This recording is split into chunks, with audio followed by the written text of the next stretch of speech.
जय। ओम श्री कृष्ण कन्हैयालाल की जय। श्री डोंगरे जी महाराज की जय। श्री सुखदेव जी महाराज की जय। श्री व्यास नारायण भगवान की जय। ओम श्री गम गणपते नमो नमः। वक्रतुंड महाकाय सूर्यकोटि समप्रभ निर्विघ्नं कुरु मे देव सर्वकार्येषु सर्वदा। श्री गणपति महाराज की जय। हनुमान जी महाराज की जय। मनोजवं मारुततुल्यवेगं जितेन्द्रियं बुद्धिमतां वरिष्ठं वातात्मजं वानरयूथमुख्यं श्रीरामदूतं शरणं प्रपद्ये। श्री हनुमान जी महाराज की जय। श्री रामचंद्र भगवान की जय। ओम नमो भगवते वासुदेवाय। श्री गायत्री माता की जय। ओम श्री भागवत भगवान जी महाराज की जय। आज 25મી જૂન છે, અમાવસ્યા। આજે અમાસ છે, જેઠ વદ 30 અમાવસ્યા। આજે આ પરમ પવિત્ર દિવસે આજની કથા આપણે શ્રી કૃષ્ણ પરમાત્માને સરસ રીતે સંભળાવીએ એવા ભાવ સાથે આજે સવારના 5:30 એટલે કે 5:45 લગભગ 6:15 સુધી પ્રેમાનંદજી મહારાજ વૃંદાવનના ખૂબ જ એનો સત્સંગ સાંભળ્યો। એમાં એને હર હંમેશ એમ કહેતા આવ્યા છે કે તમે નામ જપ કર્યા જ કરો। નામ જપ સિવાય બીજું કોઈ આ કળિયુગમાં ઉપકારી કોઈ નથી। એટલે ભગવાનનું સતત અને સતત સ્મરણ થવું જોઈએ એવા ભાવ સાથે હરે કૃષ્ણ કૃષ્ણ કૃષ્ણ હરે હરે। આજે ઉદ્ધવજી ગયા છે ગોકુળમાં અને ગોપીઓને બોધ આપવા માટે। એને એક ઠસક હતી, અભિમાન હતું। જોકે બધાને અભિમાન તો હોય જ। આજે એક અભિમાનની વાત, માટીના પૂતળા તને શેનું અભિમાન છે? માટીના પૂતળા તને શેનું અભિમાન છે? એક સરસ મજાના વોટ્સએપ હતું કે જ્યારે નાનકડું બાળક 1 થી 1.5 કિલા, ઘણીવાર 2-2.5 કિલાનું હોય કદાચ, એવું જન્મે, હાવ તાજું બાળક જ્યારે જન્મે ત્યારે એનું વજન કરે ડૉક્ટર, ત્યારે એનું વજન વધીને કદાચ 2 બહુ હૃષ્ટપુષ્ટ હોય તો 3 કિલો થાય, એનાથી વધુ ન થાય। જ્યારે જન્મ્યો ત્યારે એ માણસનું વજન 2.5 થી 3 કિલા થયો તો 2 કિલા તો 1.5 કિલાનું હોય। જ્યારે એની ભસ્મ થઈ જાય અને એ ભસ્મ એટલે કે રાખને જ્યારે તોલવામાં આવે, ચોખવામાં આવે તો વજન એટલું જ થાય, 2.5 થી 3, 2 કિલો 3 કિલો બસ, જે ભગવાન। એટલે કૃષ્ણ ભગવાનની જે આ કથા છે એ કથા આપણે સાંભળીએ જેથી કરીને ભવિષ્યમાં આપણી રાખ તો થવાની જ છે, પણ એ રાખમાંથી પણ કૃષ્ણ જે રીતે જનાભાઈમાં જે છાણા થાપતી હતી અને અંદરથી વિઠ્ઠલ વિઠ્ઠલા નીકળ્યા, એવી રીતે આપણી પણ તન્મયતા અંદરથી નીકળે તો એ મજા છે। કન્યા વગરની ગોકુળની જે હાલત છે એમાં ગઈકાલે એક વોટ્સએપમાં ખૂબ જ ખરાબ સમાચાર એવા દેશમાં, બ્રાઝિલ કે ખબર નથી મને, એક બલૂનમાં, મોટું બલૂન હતું, 22 જણા બેઠા હતા। એ 22 જણા કેટલા ઊંચે ગયા છે ખબર નથી, કેટલા ફૂટ, અને એમાંથી કંઈક બ્લાસ્ટ થયો, એટલે કે બલૂન ઉપરથી નીચે પડ્યું, કેટલાય માણસો નીચે પડ્યા, એમાં 8 જણા મરી ગયા, ઘણા ઇન્જર્ડ થયા। હવે શું પરિસ્થિતિ થઈ છે ખબર નથી, પણ આવા હાદસાઓ બને છે। ભગવાન પ્રભુ પરમાત્માને પ્રાર્થના કરીએ કે કોઈ જીવહાનિ ન થાય, દરેક સુખરૂપ રહે, કલ્યાણમાં રહે એવા ભાવ સાથે આપણે આજની કથા કૃષ્ણ પરમાત્માના ચરણમાં સમર્પિત કરીએ। કન્યાએ વ્રજ છોડ્યું છે ને ત્યારથી વ્રજની બધી જ સઘન કુંજો છે ને બધી જ કુંજો છે ને વેરાન બની ગઈ છે। યમુનાના જળ જાણે ગોપીઓના આંસુ વેરિયા હોય એવું લાગે છે। કન્યાએ ગયો ને ત્યારથી ગાયો પણ ખડ ખાતી બંધ થઈ ગઈ। એ વારંવાર મથુરા તરફ મોઢું રાખીને ભાંભરે છે। શ્યામ વિરહમાં બધા વ્યાકુળ છે, ગોપાલ વગર કુંજો વેરાન બની ગયું। જે લતા પહેલાં શીતળ લાગતી હતી હવે સળગતી ભઠ્ઠી જેવી લાગે છે। યમુના પંખીઓ કમળ ફૂલ ભમરાઓ એના એ રહ્યા નથી, બધું જ બદલાઈ ગયું છે। બધું જ વૃથા લાગે છે। માધવ વિના બધું વેરાન વેરાન પાસે। શ્રી કૃષ્ણ મથુરા ગયા પછી નંદ યશોદાએ અનાજ નથી લીધું, જયમાં જ નથી. નંદ યશોદાને કન્યા વગર સેજ પણ ગમતું નથી. એમને મન કન્યા વગર સર્વ સુખ નકામું લાગે છે. એવો રાત દિવસ કન્યાના આગમનના વિચારો કર્યા કરે છે. યશોદાજી વિચાર કરે કે મારો કન્યો આવવાનો છે, એ આવશે ને ત્યારે પ્રેમથી હું ગોદમાં લઈને જમાડીશ. કન્યાને જમાડીને પછી હું જમીશ. યશોદાજી કન્યાને વારંવાર યાદ કરે છે.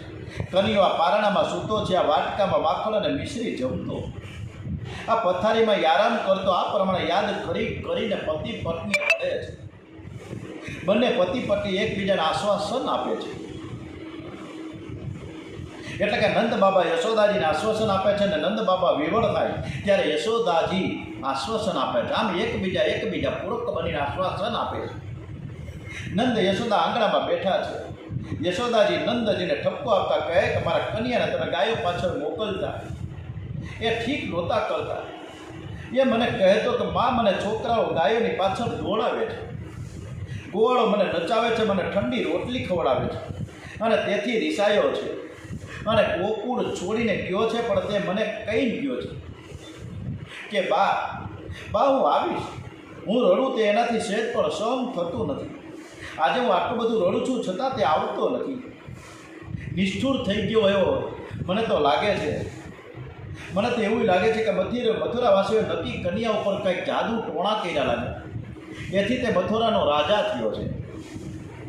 તેના રાજા થવાથી મને ખૂબ જ આનંદ થયો છે, પણ તે અહીં આવતો નથી. તેનું મને ઘણું દુઃખ છે. તમે કન્યાને ગાયો પાછળ મોકલતા, તેથી તે હવે આવતો નથી. આમ કરી યશોદાજી રડવા લાગી. નંદ બાબા કહેવું કહી ત્યારે ગાયો ચરાવવા મોકલતો ન હતો. ઉલટું તેને મેં કહેતો કે બાબા, હું તો ગાયોની સેવા કરવા માટે તમારે ત્યાં આવ્યો છું. હું ગોપાળ છું ને ગાયો વિના ચેન પડતું ન હતું. ગાયોને પણ એના ઉપર ખૂબ પ્રેમ છે. કન્યાના વિયોગમાં ગાયો પણ ખડ ખાતી નથી. કન્યો જ્યારે અહીં હતો ત્યારે ગાયો કેવી રીતે પુષ્ટ, હવે તો દુબળી પાતળી થઈ ગઈ છે. કન્યો આપણને ભૂલી ગયો, પણ શું એની ગાયોને પણ ભૂલી ગયો છે? એ ગાયોને જોવા માટે પણ કેમ નથી આવતો?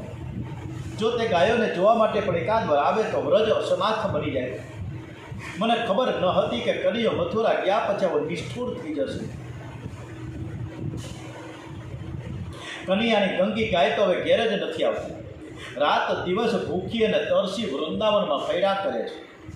કન્યા અમારા માટે નહીં તો એકાદ વાર ગાયોને માટે પણ તું આવ. આ ગાયો તારા વિરહમાં ઝૂરીને મરી જશે.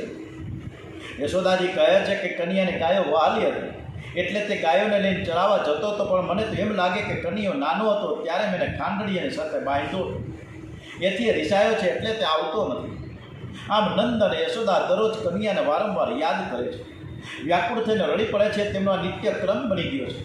કન્યાની વાતો કરે ને રડી પડે. કોઈ બહુ આગ્રહ કરે તો થોડા કંદમૂળ ખાય. આ બાજુ ઉદ્ધવ રથમાં વ્રજવાસીઓના વિચારો કરતા ધીરે ધીરે આવે છે. મથુરાની હદ પૂરી થઈ ગઈ. હવે ઉદ્ધવે વ્રજભૂમિમાં પ્રવેશ કર્યો છે.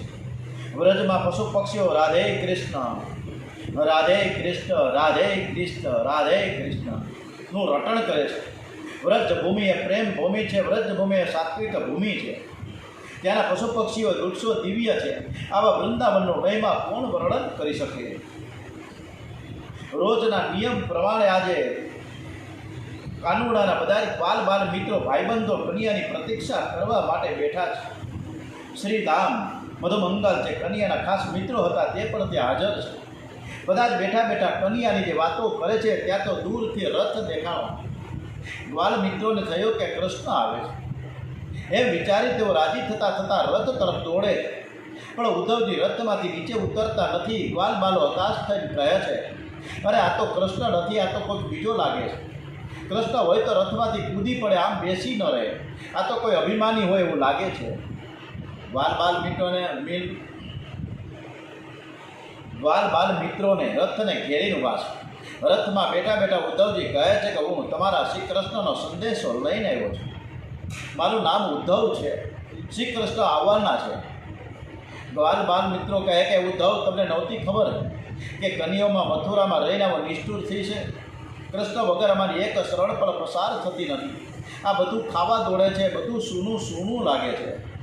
કન્યા વગર બંસીવટ જમનાવટ સૂનું લાગે છે. અરે આ વૃંદાવન પણ સૂનું થઈ ગયું, વ્રજ ઉજળ થઈ ગયું. બોલો ઉદ્ધવજી, કૃષ્ણ ક્યારે આવશે? આમ આ બધા જ ભાઈબંધો આવેશમાં આવી પોતાના અંતરની વેદના વ્યક્ત કરે છે. ઉદ્ધવજીએ નંદ બાબાના ઘર વિશે પૂછતા બાલોએ ઉદ્ધવજીને નંદ બાબાના ઘરનો માર્ગ બતાવીને કહ્યું કે આ માર્ગથી તમે રથ લઈ જાઓ. તમે આવ્યો તે શરૂ કર્યું, તમે જલ્દીથી નંદ બાબાને ત્યાં જાઓ. નંદ બાબાને યશોદાજી કન્યાની પ્રતીક્ષા કરે છે. તમે ત્યાં જાઓ ને એટલે એને થોડી શાંતિ થશે અને અમે પણ પછી ત્યાં આવીએ છીએ. ઉદ્ધવજીનો રથ નંદ બાબાના આંગણામાં આવ્યો છે તે સમયે યશોદાજી પાગલ થઈને ગાગડાની સાથે વાતો કરી રહ્યા. નંદ બાબા નિસ્તેજ થઈને આંગણામાં બેઠા છે. દૂરથી રથને આવેલો જોઈને જાણે મળદામાં પ્રાણ આવ્યા હોય એમ પ્રેમમાં તન્મય થયેલા નંદ બાબા એકદમ ઊભા થઈને બૂમ પાડે છે, એ કનૈયો આવ્યો, કનૈયો આવ્યો. પતિ પત્ની દોડતા દોડતા રથ પાસે આવ્યા છે. કન્યાને જોવા માટે બંનેના જીવ તરફડે છે, પણ રથમાં કનૈયો દેખાણો નહીં. કૃષ્ણ કૃષ્ણ કૃષ્ણ કૃષ્ણ કૃષ્ણ કહેતા નંદ બાબાને મૂર્છા આવી. મૂર્છામાં પણ નંદ બાબા આંખો બંધ કરીને હરે કૃષ્ણ હરે કૃષ્ણ હરે કૃષ્ણ બોલ્યા જ કરે. ઉદ્ધવજીને આશ્ચર્ય થાય કે આ લોકો કૃષ્ણ કૃષ્ણ કેમ બોલતા હશે, આ લોકો કેમ રડતા હશે, નંદ બાબાને મૂર્છા કેમ આવી? ઉદ્ધવજી કાંઈ સમજી શકતા નથી. યશોદાજી ધૈર્ય રાખી રડતા રડતા દાસીઓને કહે છે કે આ કોઈ મોટા ઘરનો મહેમાન લાગે છે, તેનું સ્વાગત કરો. ઉદ્ધવજીએ સ્નાન કર્યું, ભોજન કર્યું. દાસીઓ ઉદ્ધવને જવાડી તેમના માટે પથારી તૈયાર કરે છે. નંદ બાબા હજુ પણ મૂર્છામાં છે. દાસીઓ મૂર્છામાં પડેલા નંદ બાબાના કાનમાં જઈને કહે છે, બાબા બાબા કનૈયાનો કોઈ ખાસ મિત્ર તમને મળવા આવ્યો છે. કનૈયો શબ્દ સાંભળતા છે નંદ બાબાએ આંખો ઉગાડી. ઉદ્ધવજી કહે, હું તમારા કનૈયાનો મિત્ર છે, મારું નામ છે ઉદ્ધવ, તમને મળવા આવ્યો છું. કનૈયાએ સંદેશો મોકલ્યો છે. આ સાંભળીને નંદ બાબા બેઠા થઈ ગયા. ઉદ્ધવજીને પ્રણામ કરીને કહે છે કે શ્રી કૃષ્ણે સર્વને કુશળ સમાચાર પૂછ્યા છે. નંદ બાબા કહે કે ઉદ્ધવ, તમે આવ્યા તે સારું થયું. ઉદ્ધવ, તું ખરું કહેજે, કનૈયો મને અને તેની માને યાદ કરે છે કે નથી કરતું? અપી સ્મરતિના કૃષ્ણો માતર્મ સુહૃદ સખીમ ગોપાન વ્રજ્યમ ચાત્મનાથમ ગાવો વૃંદાવનમ ગિરિમ. હે ઉદ્ધવજી, કનૈયો મને અને તેની માને, ગોપ બાળકોને, ગોપીઓને, ગાયોને કોઈ દિવસ યાદ કરે છે કે નહીં? આ વ્રજ જે કૃષ્ણને પોતાના સ્વામીને સર્વસ્વ માને છે, એને કૃષ્ણ યાદ કરે છે? એમની આ ગાયો વૃંદાવનના ગિરિરાજ છે. શું કૃષ્ણ કોઈ દિવસ આનું સ્મરણ કરે છે? હે ઉદ્ધવ, કૃષ્ણને કહેજે કે આ ગિરિરાજ, આ યમુના બધા જ તારી પ્રતીક્ષા કરે છે. ઉદ્ધવ, કનૈયાને તું કહેજે કે તારી ગંગી ગાય તો ઘેર આવતી જ નથી. હે ઉદ્ધવ, આ એ જ યમુના છે જેમાં કનૈયાએ જલ ક્રીડા કરતો હતો. આ એ જ ગિરિરાજ છે જેણે પોતાની ટચની આંગળી ઉપર ઉઠાવી લીધેલો. આ એ જ વન પ્રદેશ છે જ્યાં કનૈયો પોતાની ગાયોને ચરાવતા ચરાવતા વાંસળી વગાડતો. હે ઉદ્ધવ, તે પેલું સ્થાન જોયું કે નથી જોયું, જ્યાં કનૈયો પોતાના મિત્રોની સાથે અનેક પ્રકારની રમતો રમતો હતો? ઉદ્ધવ, આ બધું જોઈને મારું મન કનૈયામય થઈ જાય છે. હે ઉદ્ધવ, હું તો પાગલ થઈ ગયો છું. મને તો ભાસ છે કે કૃષ્ણ મથુરા ગયા જ નથી. મારો કૃષ્ણ, મારો બાલ કૃષ્ણ પારણામાં સૂતેલો મને દેખાય છે.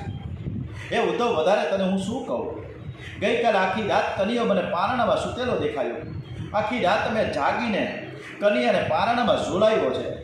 સવાર થતાં મને થયું કે ચાલ કનૈયાને ધીમેકથી ઉઠાડવું તો ખરા, નહીંતર ગાયો ચરાવવાનું મોડું થશે. પણ જેવો કનૈયાને ઉઠાડવા જાઉં છું ત્યાં પારણું ખાલી જોયું. ઉદ્ધવ, કનૈયો અમારા દિમાગમાં ઉપર છવાઈ ગયો છે. તેને ભૂલવું અમારા માટે અશક્ય છે. હે ઉદ્ધવ, મને તો રોજ કનૈયાની વાંસળી સંભળાય છે. આ કદમના ઝાડ ઉપર ચડી તે રોજ વાંસળી વગાડે છે. હે ઉદ્ધવ, મને થયું કે કનૈયાને હવે ભૂખ લાગી હશે. હું બાફળ અને મિશ્રી લઈને ઝાડ ઉપર આપવા ગયો તો કનૈયો ઝાડ ઉપર મને દેખાય પણ હાથમાં આવતો નથી. નંદ બાબા પાગલ થઈ ગયા છે. પાગલની વાત કદી પૂરી થાય જ નહીં. કાંઈ સાધારણ પાગલ નથી, આ તો કૃષ્ણ પ્રેમમાં પાગલ થયા છે. અને વૃંદાવનમાં એક પાગલ બાબા, જે આમ ગણો તો એ ડ્રાઈવર હતા, એટલે કે રિક્ષા ડ્રાઈવર હતો. આ પાગલ ડ્રાઈવર એટલે કે પાગલ બાબા, આજની તારીખમાં પણ પાગલ બાબાનું એ મંદિર છે. અને વૃંદાવનમાં રાધે રાધે રાધે બધાને મફત લઈ જાય, કોઈનો પૈસો ન લે. આજે પાગલ બાબા તો હયાત નથી, પરંતુ એને બે શિષ્યો છે, ચિત્ર અને વિચિત્ર, જે આજે પણ વૃંદાવનમાં સરસ મજાના ભજન ગાય છે.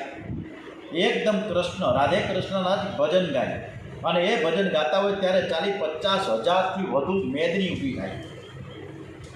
એટલે આ બધા જે પાગલ છે, આ કૃષ્ણ પ્રેમમાં પાગલ. ઉદ્ધવ જ્યાં મારી નજર જાય ત્યાં મને કનૈયો દેખાય છે. હું પલોઠી વાળીને બેસું ને તો મને એમ થાય કે મારી ગોદમાં આ કાનુડો રમતો મને દેખાય. યમુનામાં સ્નાન કરવા જાઉં તો મને એમ લાગે કે મારી પાછળ દોડતો આવે છે. ઘણી વાર તો મને ભ્રાંતિ થાય કે કનૈયો મારી ખાંદ ઉપર બેઠો છે. ઉદ્ધવ તું બોલ તો ખરા, કૃષ્ણ ક્યારે આવશે? લોકો ભલે તે ઈશ્વર માને, પણ તે મારો કાનુડો છે, મારો દીકરો છે, મારો પુત્ર છે, કનૈયો મારો છે. બોલતા બોલતા નંદ બાબા રડી પડ્યા છે. ઉદ્ધવ મને પારણામાં પણ કનૈયો દેખાય, કદમમાં પણ કનૈયો દેખાય, યમુનાજીના કિનારે પણ કનૈયો દેખાય, ઘરની એક એક વસ્તુમાં મને કનૈયો દેખાય છે. મારો કાનુડો ક્યારે આવશે? ઉદ્ધવ વસુદેવજીને કહે છે કે કનૈયો તમારો દીકરો છે, નંદ બાબાનો નથી. નંદ તો તમારો દાસ છે. ઉદ્ધવ તું કનૈયાને એટલું તો કહે છે કે તારી મા રોજ તારા માટે થઈને રડે છે. જ્યારે તું ગોકુળમાં હતો ને ત્યારે તારી માને શેઠ પણ રડવા દેતો ન હતો. તારા વિના હવે તને કોણ મનાવશે? આમ બોલતા બોલતા નંદ બાબા અતિ આકુળ વ્યાકુળ થઈ ગયા છે. ઉદ્ધવજી બધાને બોધ આપવા આવ્યા છે, પણ અહીં વ્રજવાસીઓના પ્રેમને જોઈને વિચાર કરવા લાગ્યા કે હું એને કેવી રીતે બોધ આપું. અને બોધ આપું તો શું બોધ આપું? આમને તો પારણામાં યમુનાના ઘાટ ઉપર કદમના ઝાડ ઉપર બધે જ વાંસળી વગાડતો કનૈયો દેખાય છે. મેં અનેક વાર ઉપદેશ આપ્યો છે કે બ્રહ્મ વ્યાપક છે, પરંતુ વ્યાપક છે તેનો અનુભવ તો નંદ બાબા કરે છે. મને તો હજી સુધી તેનો અનુભવ થયો જ નથી. હું નંદ બાબાને શું ઉપદેશ આપું? ઉદ્ધવજી કહે, બાબા તમારું જીવન સફળ થઈ ગયું, તમને સર્વમાં કૃષ્ણના દર્શન થાય છે. ઉદ્ધવ તું સાચું કહેજે કે મને કોઈ દિવસ યાદ કરે છે કે નહીં? ના એની મા તો દેવકી છે, હું તો કાંઈ નથી. આ જશોદામાં ઉદ્ધવને વાતો કરે છે કે મને યાદ કરે છે કે નહીં? હું તો લાલાની ધાવ છું, મેં તો એનો ફક્ત પાલન પોષણ કર્યું છે, પણ સાચી મા તો દેવકી છે એની. એ ઉદ્ધવ તું દેવકીને કહેજે તમને કોઈ નોકરની કદાચ જરૂર પડે ને ત્યારે આ યશોદાને દાસી તરીકે તું ઘરમાં રાખજે. હવે કૃષ્ણ વિયોગમાં મને મારશો નહીં. મારો કાનુડો જ્યાં હોય ત્યાં મને તમે લઈ જાઓ. એ ઉદ્ધવ તને પુણ્ય લાગશે. એમ બોલતા બોલતા યશોદાજી રડવા લાગ્યા છે. ઉદ્ધવ કે માં, શ્રી કૃષ્ણ તમને બધાને ખૂબ જ યાદ કરે છે. તમારા લાલાએ તમને પ્રણામ પાઠવા છે, તે જાતે જ આવવાના હતા, પરંતુ મથુરાનો રાજકારભાર પણ એટલો બધો જોરદાર છે, વ્યસ્ત રહે છે, એટલે આવી શકતા નથી. આથી તેમણે મને કહ્યું કે તું ગોકુળ જા અને મારી બાને, મારા બાબાને તું મારા સમાચાર આપજે. મારા ખબર અંતર પૂજ્ય ને એના ખબર અંતર તું પછી લઈને આવજે. માને કહેજે કે તારો લાલો મથુરામાં આવીને ફસાઈ ગયો છે, પણ તે ગોકુળ જરૂર આવશે. ઉદ્ધવજીનું અડધું જ્ઞાન અભિમાન તો નંદ બાબાને યશોદાજીની સાથે વાતચીતમાં જ ઉતરી ગયું. આ બાજુ ગોપીઓનો પણ એક નિયમ છે કે દધિમંથન કર્યા બાદ ઘરમાંથી બહાર નીકળી નંદ બાબાના મહેલને વંદન કરવું, નંદ બાબાના આંગણામાં નંદનને પ્રણામ કરવા. રોજના નિયમ પ્રમાણે ગોપીઓ નંદ બાબાના મહેલને વંદન કરવા આવી છે. એમણે બાબાના આંગણામાં રથને જોયો. રથને જોતા એમને અક્રૂરના પ્રસંગ યાદ આવે છે. એટલે એક ગોપી કહે કે અરે સખી, પેલો અક્રૂર પાછો આવ્યો લાગે છે. અમારા પ્રાણને તે લઈ ગયો, હવે શા માટે પાછો આવ્યો છે? લલિતા કૃષ્ણ વિરહમાં વ્યાકુળ થઈ કૃષ્ણ કૃષ્ણ કૃષ્ણ કૃષ્ણ બોલવા લાગી. ત્યારે વિશાખા કહે, અરે સખી, કૃષ્ણ તો સ્વાર્થી છે, કપટી છે. હવે તો તે મથુરાનો રાજા થયો છે. તું કનૈયાને ભૂલી જા ને ઘરના કામમાં તું મન લગાડ. લલિતા કહે, હું જેમ જેમ કૃષ્ણને ભૂલી જવાનો પ્રયત્ન કરું છું એમ તે વધારે મને યાદ આવે છે. ગઈકાલે હું કૂવા ઉપર જળ ભરવા ગઈ હતી, ત્યાં એકાએક મારી કાને કનૈયાનો મધુર વાંસળીનો અવાજ સંભળાયો. મને થયું કે આ વાંસળીનો અવાજ ક્યાંથી આવે છે? કોણ વાંસળી વગાડે છે? મારી નજર ઝાડ ઉપર ગઈ તો કનૈયો ઝાડ ઉપર બેઠો બેઠો વાંસળી વગાડતો હતો. હું તો કનૈયાને જોઈને પાગલ જેવી થઈ ગઈ. મને મારા દેહનું પણ ભાન ન રહ્યું. અરે સખી, તને હું શું કહું? દોરી ગળાને બાંધવાની હતી, પરંતુ એને બદલે મેં આ દોરી છે ને મારા છોકરાને બાંધી દીધી. અને એને જ કૂવામાં નાખ્યો. મને તો ભાન નથી. પણ ઝાડ ઉપર બેઠેલા કનૈયાએ જોયું એટલે તરત જ ઝાડ પરથી કૂદકો મારીને કહે, અરે બાવરી, આ તું શું કરશ? અને પછી કનૈયાએ મારા બાળકને કૂવામાંથી બહાર કાઢ્યો. બાળક હસતો હતો, પણ કનૈયાએ મારા ઘર સુધી એ મૂકી ગયા. હું કનૈયાને જેટલો ભૂલવાનો પ્રયત્ન કરું છું તેટલો તે વધારે ને વધારે મને યાદ કરે છે. એ મારા રોમે રોમમાં વ્યાપી ગયો છે. બીજી ગોપી કે, અરે સખી, લોકો ભલે કહે કનૈયો મથુરા ગયો છે, પણ મને તો અહીં જ ચારે બાજુ અહીં જ દેખાય છે. ગઈકાલે સાંજે હું જમનાજીમાં જળ ભરવા ગઈ હતી. અંધારાના કારણે મને બીક લાગતી હતી. બીજી એ પણ ચિંતા સતાવતી હતી, આ બેડલું કોણ માથે ચડાવશે? એટલામાં તો કનૈયો મારી પાસે આવ્યો ને મારા માથે બેડલું ચડાવી દીધું. અને પછી આખા રસ્તે મારી સાથે મીઠી મીઠી વાતો કરતો કરતો મારા ઘર સુધી મને મૂકી ગયો. મને ખ્યાલ પણ ન આવ્યો કે ઘર ક્યારે આવી ગયું. મને તો લાગે કે કનૈયો મથુરા ગયો જ નથી, એ અહીં જ છે. એણે મારી સાથે વાતો કરતાં કરતાં કહ્યું હતું કે હું તો કાયમાં વ્રજમાં જાઉં છું. અરે સખીઓ અને કનૈયાની વાતો વારંવાર યાદ આવે છે. એમનું મન કનૈયાની વાતો કર્યા વગર રહેતું નથી. આ તો કેવી અજબ વાત છે. મોટા મોટા યોગીઓ સમાધિ લગાવી સંસારને ભૂલવાનો પ્રયત્ન કરે છે, પણ સંસાર ભૂલી શકાતો નથી, પ્રભુમય બની શકાતું નથી. જ્યારે વ્રજની આ ગોપીઓ સંસારને યાદ કરવાનો પ્રયત્ન કરે છે, પણ એને સંસાર યાદ આવતો નથી. એવો કનૈયાને ભૂલી શકતી નથી. શ્રી કૃષ્ણ તો ગોપીઓને આત્મા છે. ગોપીઓ શ્રી કૃષ્ણ સાથે એક થઈ છે. બીજી ગમે તે ચીજનો અનુભવાય, પણ આત્માનો અભાવ કેવી રીતે અનુભવાય? એકદમ આ ગોપીઓની, જશોદા મૈયાની, નંદ બાબાની આ જે કૃષ્ણ વિરહની જે વાતો છે એ અદ્ભુત અને ભાવુક છે. એકદમ આનંદ થાય એવી છે. એટલે જ વૃંદાવનની પ્રેમ ભૂમિમાં આજે પણ આ પ્રેમાનંદજી મહારાજ સરસ મજાની રાધે કૃષ્ણની કથાઓ કીધા કરે છે. પ્રેમમાં પાગલ થયેલી ગોપીઓ કનૈયાની વાતો કરતી હતી. અને એ જ સમયે ઉદ્ધવજી સ્નાન કરી પ્રસાદનું પિતાંબર પહેરીને આવ્યા છે. ઉદ્ધવજીને જોઈ ગોપીઓએ પ્રણામ કર્યા. ઉદ્ધવજીને કહે છે કે તમારા કૃષ્ણ મથુરામાં બિરાજે છે. હું તેનો ખાસ મિત્ર ઉદ્ધવ એમનો સંદેશો લઈને આવ્યો છું. ગોપીઓ કહે કે ઉદ્ધવ, તારી વાત ખોટી છે, કૃષ્ણ તો અહીં જ છે. ઉદ્ધવ કહે, મથુરાથી કૃષ્ણનો સંદેશો લઈને આવું છો, તેઓ મથુરામાં જ બિરાજમાન છે. ગોપીઓએ છણકો કર્યો ઉદ્ધવની સામે. એ ઉદ્ધવ, તું શું કહે છે? તને કંઈ ભાન છે કે નહીં? શું કનૈયો એકલો મથુરામાં ચડીને વાંસળી વગાડે? અરે કનૈયો બધે છે, સર્વત્ર છે, અત્ર તત્ર ને સર્વત્ર છે. અહીં છે, એ અહીંયા છે, ત્યાં છે. એ કોણ છે તને શું ખબર? જુઓ ને, એ પહેલાં કદમના વૃક્ષ ઉપર ચડીને વાંસળી વગાડે છે. ઉદ્ધવજી કંઈ બોલી શકતા જ નથી. જ્યારે એક ગોપી કહે કે તને જે કૃષ્ણનો સાક્ષાત્કાર થયો હોય તો તે સુકૃષ્ણને છોડીને તું આવ્યો જ શું કામ અહીં? અને એને છોડીને આવ્યો છે તો એવું તો તું આવું કહે જ નહીં ને. દાન, વ્રત, તપ, હોમ, જપ, વેદાધ્યાન, ધ્યાન, ધારણા, સમાધિ અને કલ્યાણ, આ અનેક સાધનોથી ભગવાનની પ્રાપ્તિ થાય છે.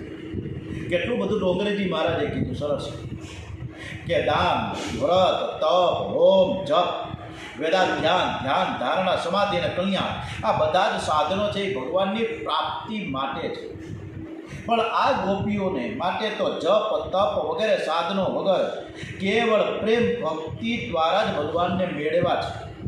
અને વિના પ્રયાસે સર્વાત્મ ભાવવાળી બનેલી છે. દાન, જપ, તપ વગેરે, વ્રત વગેરેનું ફળ ઈશ્વરમાં મનને એકાગ્રતા કરવાનું છે. જો તેથી મન તન્મય ન થાય તો તેનો કોઈ અર્થ નથી.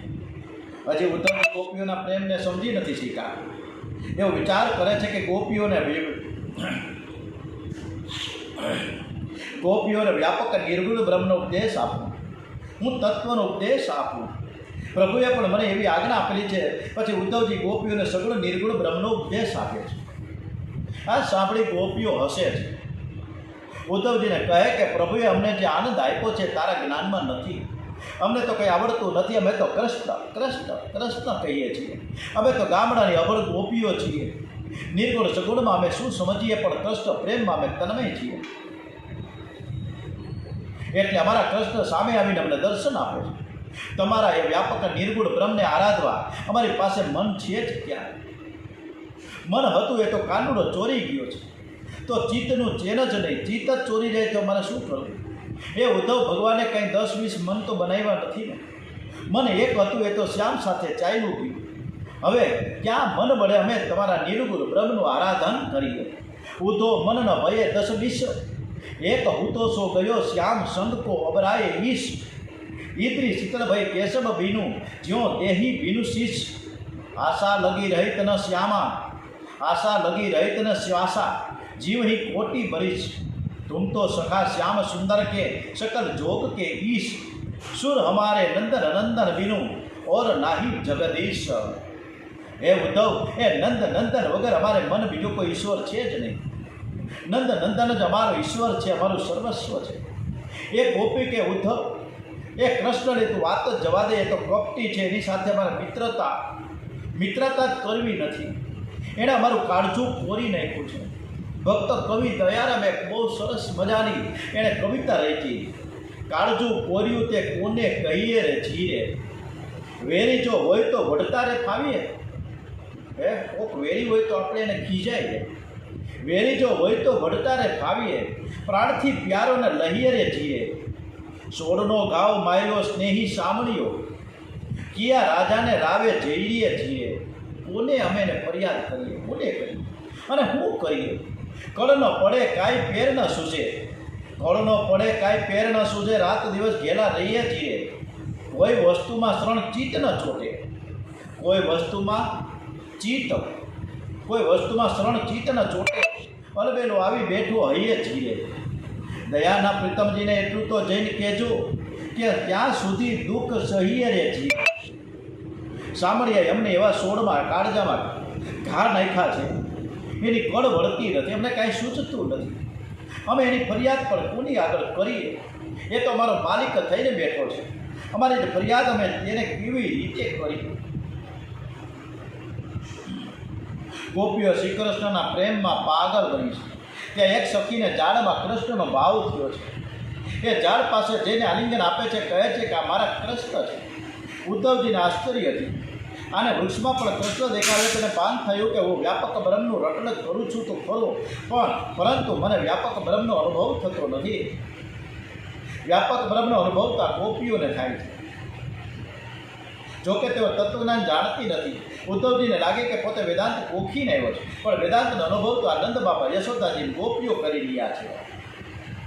સખીઓ ઉદ્ધવજીને રાધાજીના દર્શન કરવા માટે લઈ જાય છે. સખીઓના મહામંડળમાં રાધાજી બિરાજેલા છે. મુખ પર અતિ સાત્વિક દિવ્ય તેજ છે. સાદો શૃંગાર, 9 વર્ષની અવસ્થા, પ્રેમની મૂર્તિ, જગતને આનંદ આપનાર શ્રી કૃષ્ણને પણ આનંદ આપનાર શ્રી રાધાજીને ઉદ્ધવજી સાષ્ટાંગ વંદન કરે છે. રાધાજીની સૌમ્ય મૂર્તિનું વર્ણન ડોંગરીજી મહારાજે કેવું સરસ કર્યું. શ્રી રાધાજી જે બિરાજમાન છે વૃંદાવનમાં, મુખ ઉપર અતિ સાત્વિક દિવ્ય તેજ છે. સાદો શૃંગાર, 9 વર્ષની અવસ્થા છે. પ્રેમની મૂર્તિ, જગતને આનંદ આપનાર શ્રી કૃષ્ણને પણ આનંદ આપનાર રાધાજીને ઉદ્ધવજી સાષ્ટાંગ વંદન કરે છે. રાધાજીનું સ્વરૂપ દિવ્ય છે, પણ શ્યામ સુંદરના વિયોગથી રાધાજીનું શરીર સુકાઈને કાંટા જેવું થઈ ગયું છે. મન વ્યાકુળ અને વ્યથિત છે. માથાના વાળ સૂકા અને વિખરાયેલા છે. ચંદ્ર જેવું મુખ કરમાઈ ગયું છે. મુખમાંથી વેદના ભરી આહ નીકળી પડી છે. આંખો આંસુથી ભરેલી છે અને શરીર ઉપર કપડાં અસ્ત વ્યસ્ત છે. સુખકર કાંટા હુઆ તન થા વિકલ બેહાલ મન. બાલ બિખરે શુષ્ક થે મૂર્જા હુઆ થા વિધુ વદન.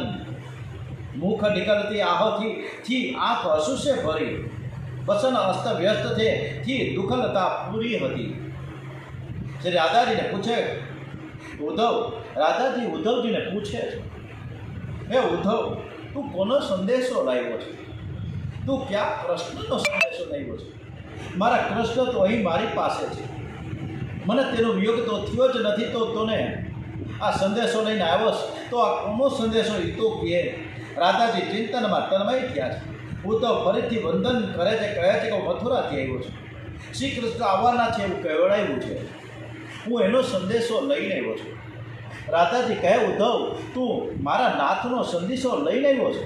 અરે તારા આ સંદેશાથી મને શાંતિ મળતી નથી. વિરહળી છે, વિરહના દુઃખને જાણે.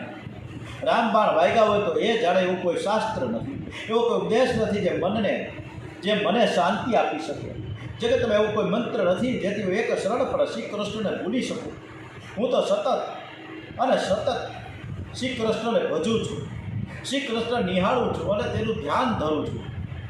તારા વિના શ્યામ મને એકલું લાગે.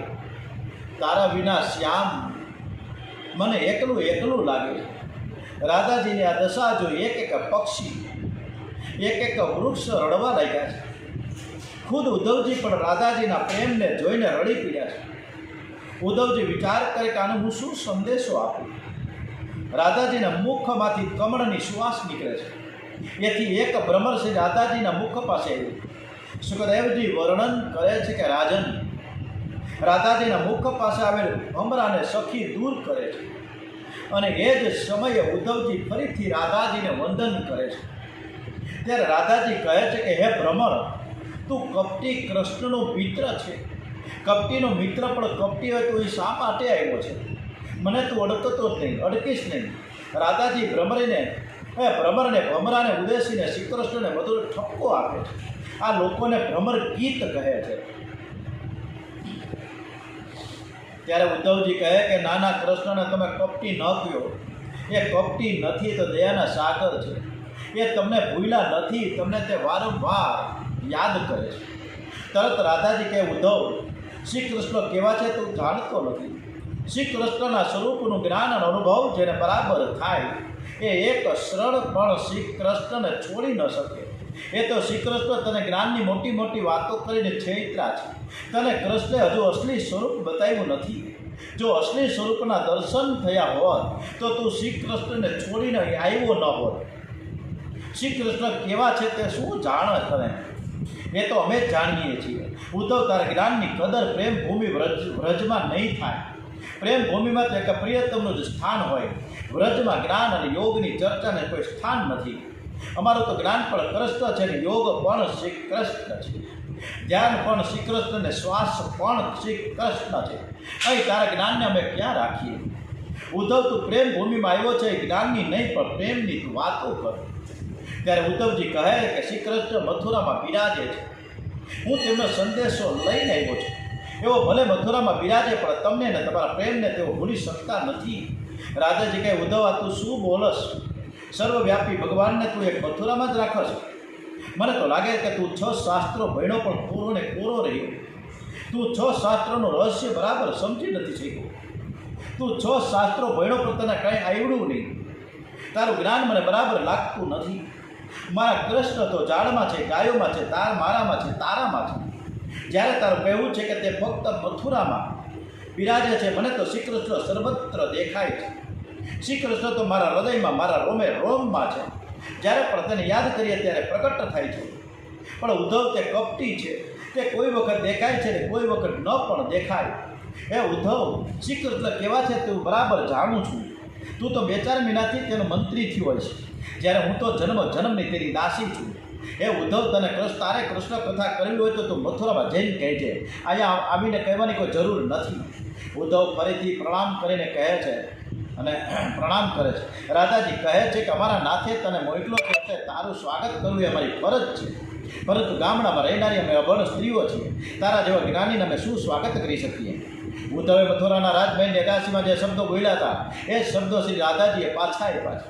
ઉદ્ધવજીને આશ્ચર્ય થાય છે કે અમે એકાંતમાં કરેલી વાત પણ ગોપીઓ જાણે છે. હવે તેની આંખો ઉઘડી છે. હવે તેને પોતાની ભૂલ સમજાણી. ઉદ્ધવજી પોતાની ભૂલ કબૂલતા કહે છે, નાના, મારી ભૂલ થઈ ગઈ, મને માફ કરો. જ્યાં ગોપી ત્યાં કૃષ્ણ, રાધા અને કૃષ્ણ અભિન્ન છે. રાધા અને કૃષ્ણ એક જ છે. રાધે વિના કૃષ્ણ આધે છે. આ જ્ઞાનોત્તર ભક્તિ છે. મેં વ્રજવાસીઓને, ગામડામાં રહેનારા અભણ લોકોને કહ્યા એ મારી ભૂલ થઈ ગઈ. ત્યારે રાધાજી કહે ઉદ્ધવ, તું શું માંગે છે? ઉદ્ધવજી કહે મારી બુદ્ધિ અને અભિમાનથી બુઠ્ઠી થઈ ગઈ. તમારી પ્રેમ લક્ષણા ભક્તિનું મને દાન કરો. મને કૃષ્ણ પ્રેમનું દાન કરો કે જેથી મારું અભિમાન દૂર થઈ જાય. રાધાજી હાથમાં વાંસળી લીધી અને વાંસળીમાંથી રાધે ગોવિંદ, રાધે ગોવિંદ, રાધે ગોવિંદ, રાધે ગોવિંદનો મધુર ધ્વનિ નીકળવા લાગ્યો. ગોપીઓ કૃષ્ણ કીર્તનમાં, કૃષ્ણ પ્રેમમાં તન્મય બની છે. શ્રી કૃષ્ણ મથુરાથી દોડતા આવી સખી મંડળમાં રાધાજીની સાથે બિરાજમાન છે. ઉદ્ધવજી તેમજ ગોપીઓ મનોહર રાધા કૃષ્ણના દર્શન કરે છે. ઉદ્ધવજી તો ભાન નથી રહ્યું કે હું કોણ છું, ક્યાંથી આવ્યો છું, શા માટે આવ્યો છું, બધું જ ભૂલી ગયા. આ કૃષ્ણ પ્રેમ છે. અને એ કૃષ્ણ પ્રેમમાં ઉદ્ધવજીનું જે જ્ઞાન અભિમાન હતું એ બધું જ ઉતરી ગયું. બોલીએ શ્રી કૃષ્ણ કનૈયાલાલ કી જય. ઓમ શ્રી બાલકૃષ્ણલાલ કી જય. શ્રી ડોંગરેજી મહારાજ કી જય. શ્રી સુખદેવજી મહારાજ કી જય. ઓમ નમો ભગવતે વાસુદેવાય.